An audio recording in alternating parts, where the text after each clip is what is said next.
Topic for this section is other security related mechanism. So first is authentication protocol.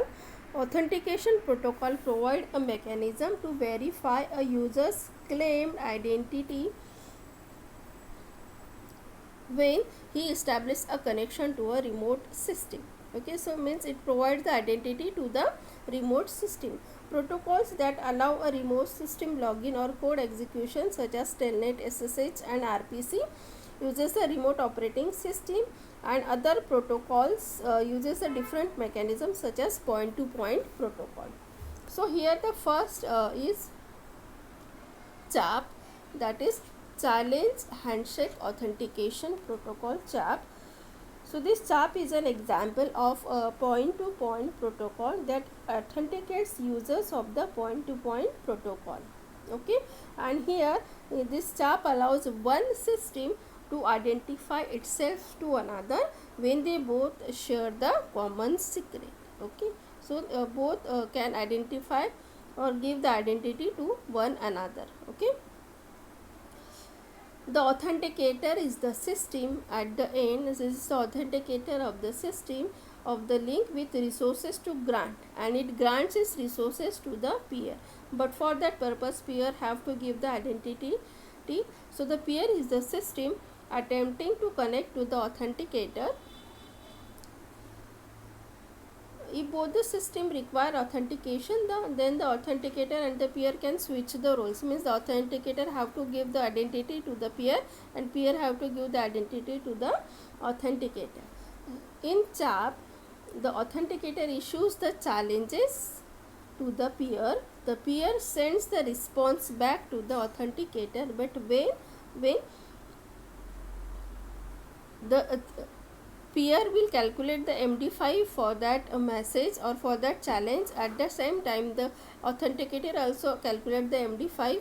If both are same, then it sends the response, and if both are same, then this authenticator will send the success message to the peer, otherwise it sends the failure message. Okay, so challenge consists of an identifier and a value, and this algorithm is very fast and simple, and the identifier number in the challenge helps to prevent the replay attack. So after successful transmission, again the authenticator will send the next challenge, and this process will go on.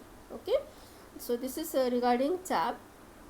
Next is the extensible authentication protocol.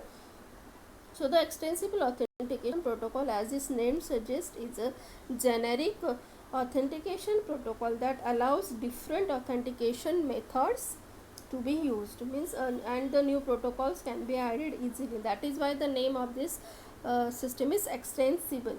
So there are 4 different types of EAP packet: request, then response, after that success and failure. So the packet format is given in this figure. Here the identifier field allows the peer to differentiate between the old request and the new request. Okay, so this is the identifier field which is used to differentiate between old request and new request. The type field, this is the type field. It specifies what type of authentication mechanism is being used. Okay, and here also it is uses the transport layer security, that is TLS data that is to be transmitted. The response packet share the same format. For the response packet there is a same format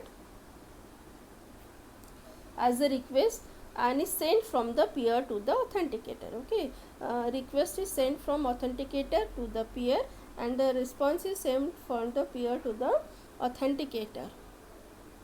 Okay, and the code indicates the type of packet. This is the code field. It indicates the type of packet. If it is 1 means it is a request, and if it is 2 means it is a response. Okay, and the EAP initially defines several types of request response types and allow for additional ones to be added in the standard. That is why the name of this is extensible, and it uses the same technology that is used in the CHAP, that is the MD5 challenge type. Here also there is one authenticator, one peer. Authenticator will send the challenge to the peer. It calculates the MD5. This also calculates the MD5. If it is matched, then it sends the response, and if it is again match, then it sends the success message to the peer. Okay, so EAP provides a simple mechanism to allow one endpoint to authenticate itself to another. Okay, so this is the EAP. Next we will see next topic we will see in the next section. So thank you so much.